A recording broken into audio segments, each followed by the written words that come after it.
Gracias por acompañarnos. Voy a saludar en primera instancia a París Galán. Entre los múltiples personajes o personalidades del ámbito político, encontramos justamente a París Galán dentro del ámbito político. París fue recientemente, o en la última legislatura que va a concluir en unos días, electa como asambleísta departamental por la paz. París es una personalidad que ama el folclore, que ama el turismo, que habla mucho de lo que es el tema de inclusividad en el país, pero sobre todo que busca un país igualitario y con posibilidades de desarrollo. París, gracias por acompañarnos en este minuto. Em, ¿Qué importancia tiene para París Galán la política en particular? Gracias, querida Beatriz. Un gusto a los compañeros que están también ahí. Gracias por la invitación y por la introducción.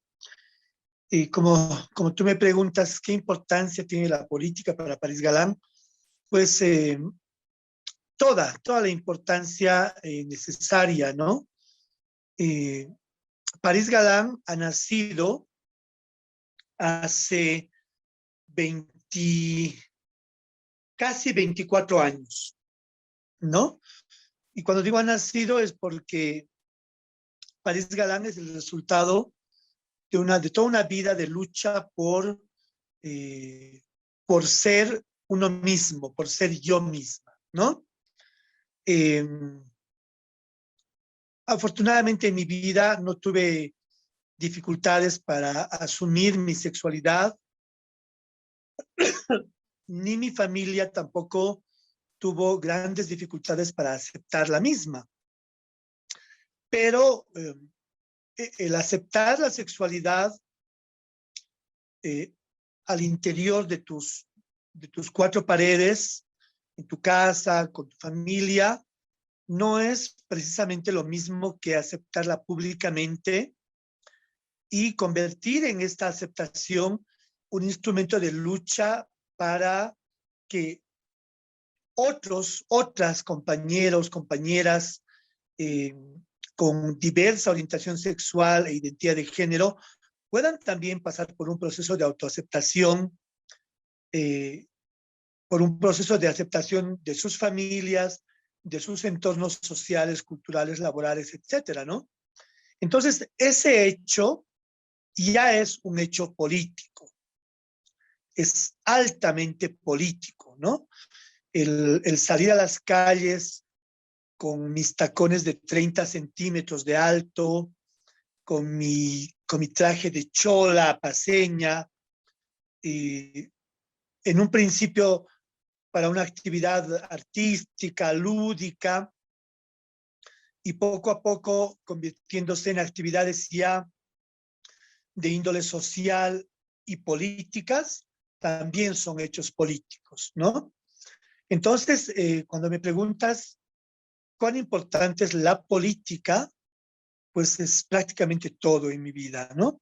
Yo siempre digo, eh, si uno no lucha por aquello en lo que cree, por aquello que desea fervientemente en su vida y no hace de esa su lucha un acto político, pues no tiene sentido la vida. Y estos hechos políticos, obviamente, en un momento dado, pueden convertirse ya en hechos políticos partidarios, ¿no? Como en mi caso, que en el año 2014, a fines del 2014, decidí que mi acción política, social, cultural, etcétera, se convirtiese en una acción política partidaria. Y es ahí donde nace mi vida política ya partidaria, ya con una línea de partido político y ya con una mirada diferente de la política social, cultural, que cualquier ser humano lleva adelante todos los días, porque todo es político de todas maneras, pero que que algunos seres humanos llevamos adelante de manera mucho más férrea y mucho más convincente y mucho más convencidos de que nuestras acciones políticas deben transformar nuestras vidas para mejor, ¿no? Entonces, eso es, querida Beatriz, todo es, eh, toda la importancia necesaria a la política en mi vida.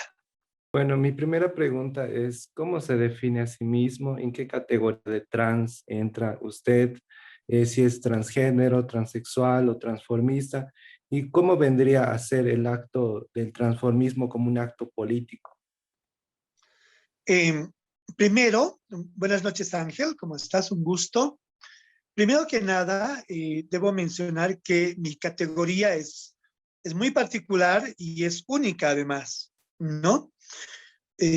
No soy una mujer transexual, no soy solamente transformista, no soy solamente transgénero, porque soy todas esas cosas, pero yo me autodefino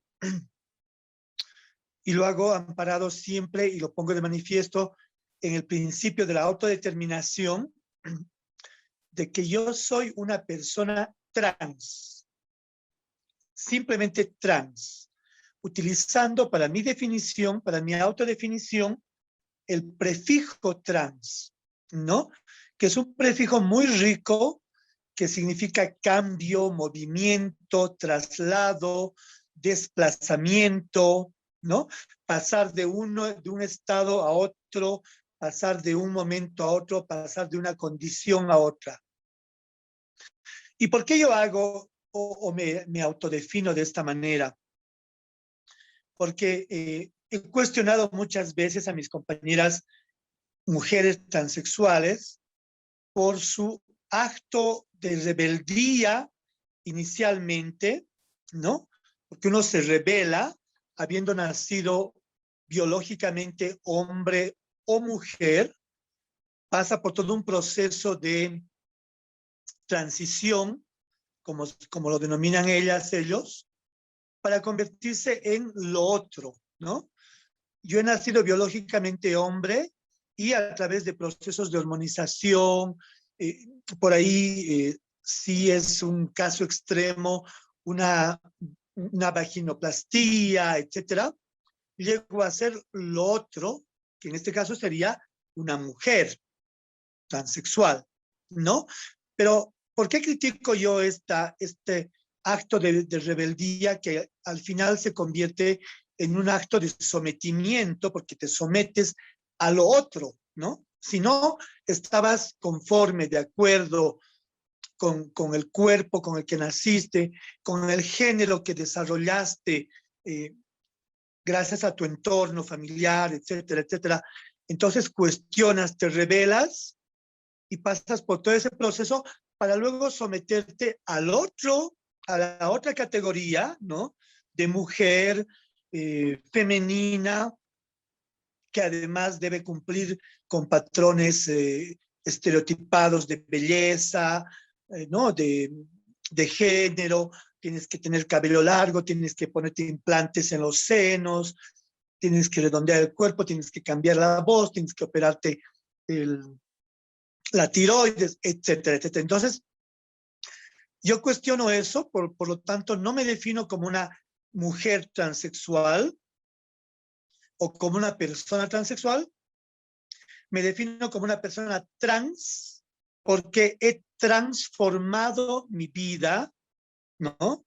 Del adolescente, del niño adolescente que nació y creció, ¿no? En una sociedad binaria, heterosexista, etcétera.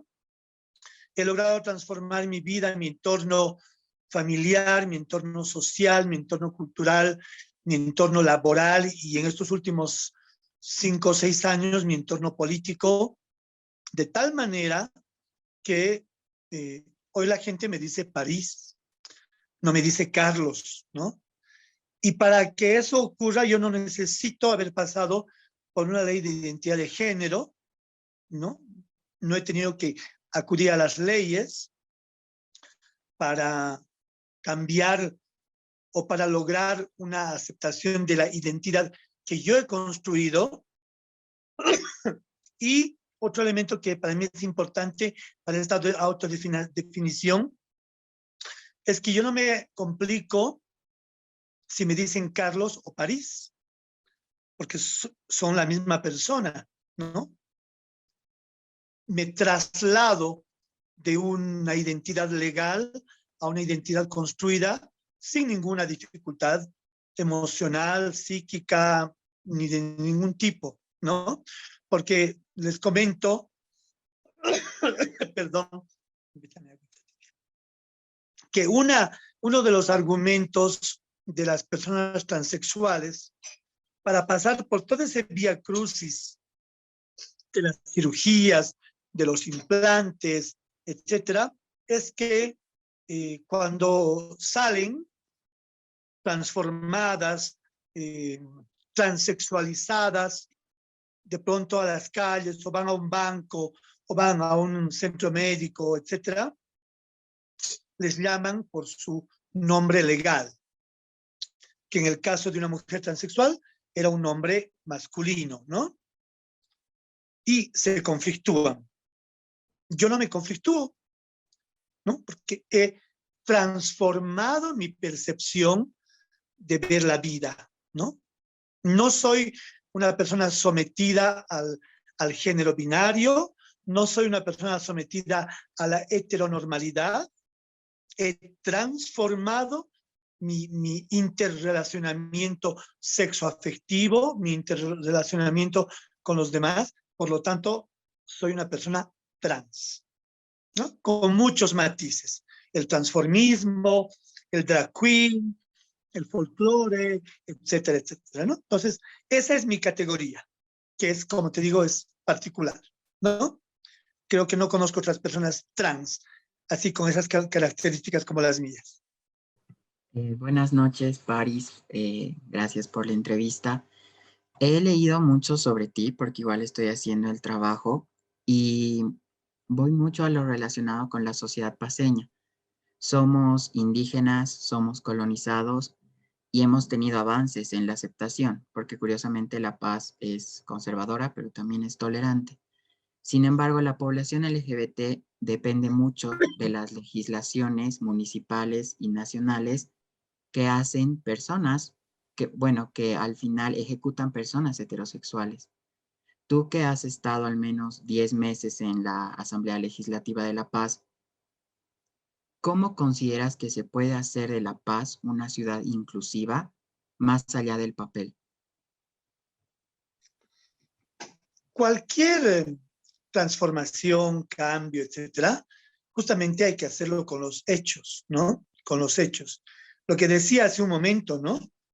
Yo no he necesitado de una ley de identidad de género para convertirme en París. Yo soy París Galán. Todo el mundo me conoce como París Galán, ¿no? El alcalde me dice París, el gobernador me dice París, mis colegas asambleístas me dicen París, ¿no? Entonces, ahí está, ese es un ejemplo, ¿no? De lo que tú me estás preguntando, porque hay un papel, hay una ley, hay un papel escrito, ¿no? Pero yo soy París antes de esa ley. Entonces, yo siempre digo, y les digo a mis compañeras, a mis compañeros, es muy importante la autoaceptación, es muy importante la autodeterminación. Yo no tengo que someterme a una norma para ser quien soy o quien deseo ser, ¿no? Yo valoro las luchas de las compañeras transexuales fundamentalmente, ¿no? Toda esa lucha de años que ha terminado en una ley de identidad de género que después ha sido también revisada y tiene varios aspectos de inconstitucionalidad, ¿no es cierto? ¿Y para qué la utilizan muchas compañeras transexuales? Solamente para el carnet, ¿no? Porque cuando dicen, por ejemplo, vuelvo al ejemplo, ¿no? De cuando voy al banco me llaman por mi nombre de hombre y eso a mí me molesta. Entonces ahí hacemos una pregunta, no la hago solamente yo, el colectivo, las organizaciones. ¿Cuántas compañeras transexuales tienen cuenta bancaria? ¿Cuántas? El porcentaje es mínimo, es mínimo. Entonces, ¿cómo puedo argumentar, no? Decir, me discriminan, me excluyen, ¿no? En un proceso bancario por ser quien soy, pero si ni siquiera voy al banco, si ni siquiera tengo una cuenta bancaria. Entonces, hagamos el ejercicio primero de ir al banco, crear una cuenta bancaria y veremos si hay o no hay exclusión o inclusión, ¿no? Lo mismo en la educación, ¿no? Se dice, ay, nos discriminan en la escuela, en el colegio, no me permiten. ¿Cuántas compañeras transexuales se han inscrito al colegio? ¿Cuántas se han inscrito a la universidad? Etcétera, etcétera, ¿no? Entonces, yo creo que para que una sociedad como La Paz o como toda Bolivia sean inclusivas, más allá del papel, como tú dices, es con hechos, ¿no? Hay que hacerlo, no hay que tener miedo. Hasta el día de hoy vivimos en el siglo XXI, ¿no? Yo en la tarde estuve en una reunión del colectivo TLGB, del cual soy secretaria general, y hablábamos de una lista de beneficiarios para una ayuda alimentaria que vamos a hacer dentro de muy poco. Y hay compañeros que dicen, no, yo no quiero que mi nombre aparezca, ¿no? Porque quiero que se mantenga mi identidad en reserva. ¿A quién le va a interesar, ¿no? Que Juan López aparezca en una lista gay, ¿no? O que digan es del colectivo TLGB. O sea, ¿en qué te podría afectar, ¿no? ¿Qué daño te podría causar cuando es todo lo contrario, ¿no?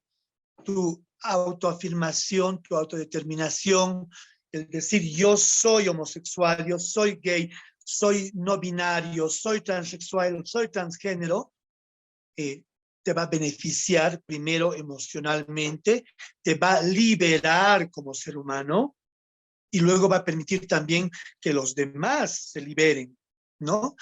Ese tipo de acciones, de chiquitas a grandes, de pequeñas de micro a macro, van a lograr sin duda una sociedad, una ciudad, un municipio de verdad inclusivo, ¿no? Yo digo siempre, ¿no? No podemos ser solamente los miembros de la familia Galán, los que gocemos de tanta aceptación, ¿no? Nos hemos permitido bailar en el Carnaval de Oruro, que es una de las entradas folclóricas más machistas, ¿no? Entre las fiestas folclóricas del país, ¿no? Misóginas. No nos olvidemos que en las fiestas folclóricas y principalmente en el Carnaval de Oruro, las mujeres estaban prohibidas de bailar hasta los años 70, ¿no? Y justamente las travestis han incursionado, han creado el traje de la China Morena, el personaje de la China Morena, y se han instaurado, se han consolidado como personajes del folclore boliviano. Y la familia Galán ha hecho lo mismo a través de la culiaguada desde el año 2000, ¿no? Nos hemos permitido mariconear descaradamente en una entrada folclórica tan machista, tan misógina, tan homofóbica, y hoy en día la gente nos espera para aplaudir a la familia Galán. Entonces, esos hechos convierten pues a la sociedad en una sociedad inclusiva, ¿no? La familia Galán no ha necesitado una ley que apruebe la presencia de maricones, de gays, de homosexuales, de transformistas en el carnaval, no. Nos hemos impuesto, ¿no? Y son cositas así, ¿no? Hechos como esos que pueden lograr que una sociedad sea realmente inclusiva. Es decir, Tenemos... Sí, adelante, adelante. que hay que ir de ida y de vuelta, es decir, unos plantean, se muestran y otros aceptan y reciben. Así fue el atrevimiento de los miembros de la familia Galán, que permitió mostrarse, imponerse y al final tuvieron la posibilidad de enfrentar algo que para muchos no era muy llamativo o no era muy importante, no muy interesante, pero es sumamente fundamental para el tema inclusivo. Voy a respetar tus tiempos, París, así que te voy a formular la última pregunta. ¿Fue difícil entrar a la política para París Galán? ¿Qué opinión te merece la participación de la comunidad GLTB como parte importante en la esencia dentro del aparato gubernamental, departamental, municipal y en el plano electoral? Y hablo en todas sus formas, transformistas, cambio de sexo, etcétera, etcétera. Brevemente para cerrar, por favor, París. Claro que sí. Primero, yo misma me sorprendo, ¿no? Muchas veces porque la verdad que no fue difícil entrar a la vida política partidaria, ¿no? Fue gracias a una invitación de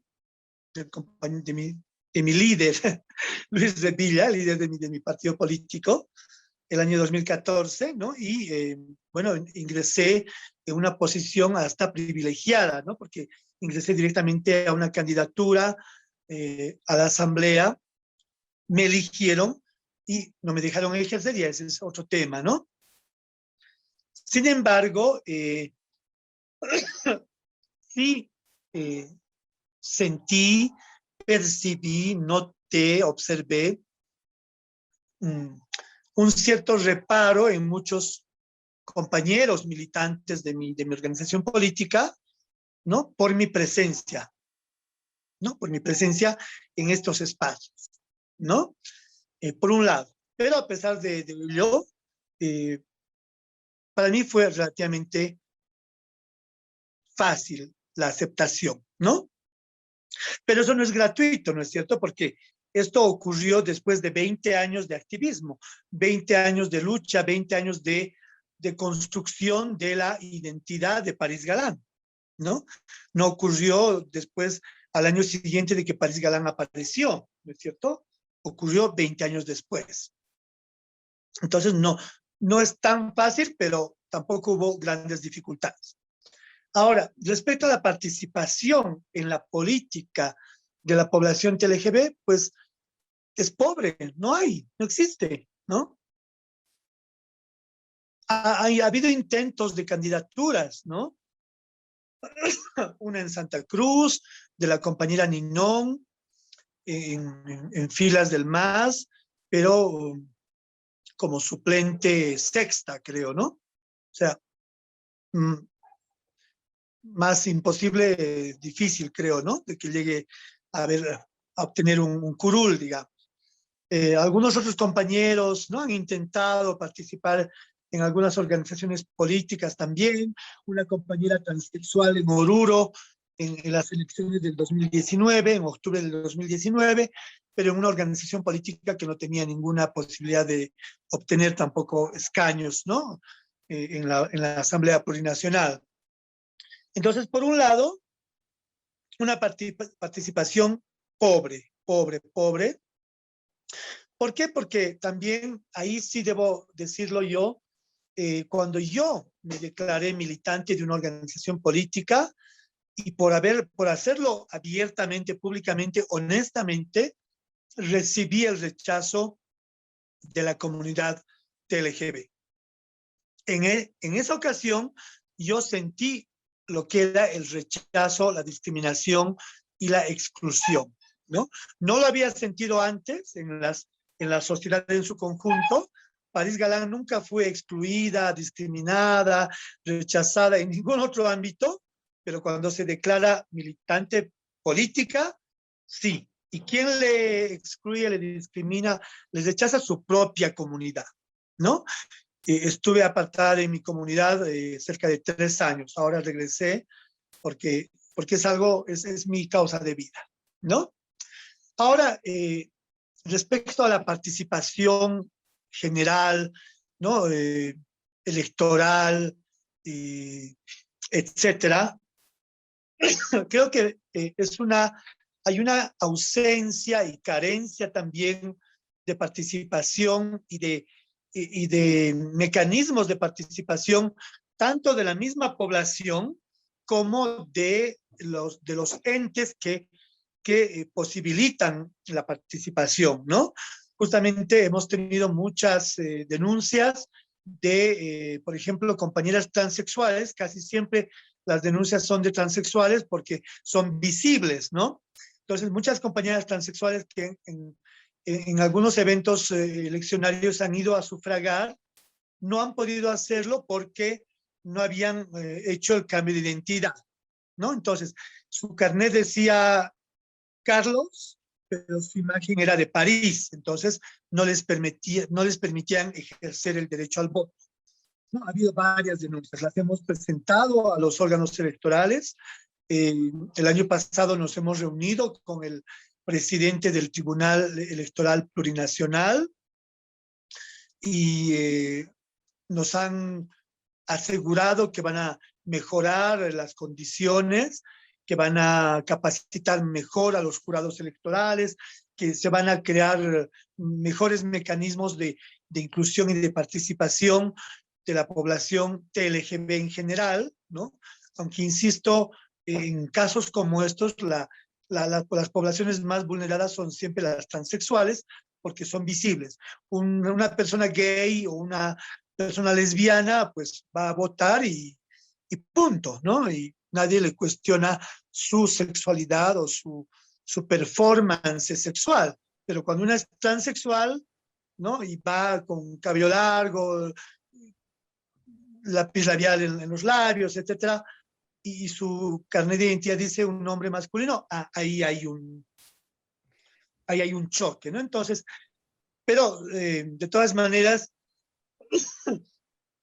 hay una carencia importante y sobre todo carencias en las normas, ¿no?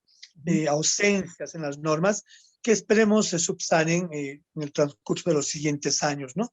Porque, bueno, ahora ya, por lo menos por el momento, han pasado las elecciones, ¿no? Así que Aunque eso dicen, nos... ¿Alguna pregunta más? entiendo que en octubre tendremos otra elección para aquellos que ya estábamos celebrando que ya no tendríamos más elecciones. París, mil gracias por haber aceptado esta entrevista y haber compartido parte de tu intimidad y tu experiencia en el ámbito político. Muchísimas gracias por haber compartido estos minutos con nosotros.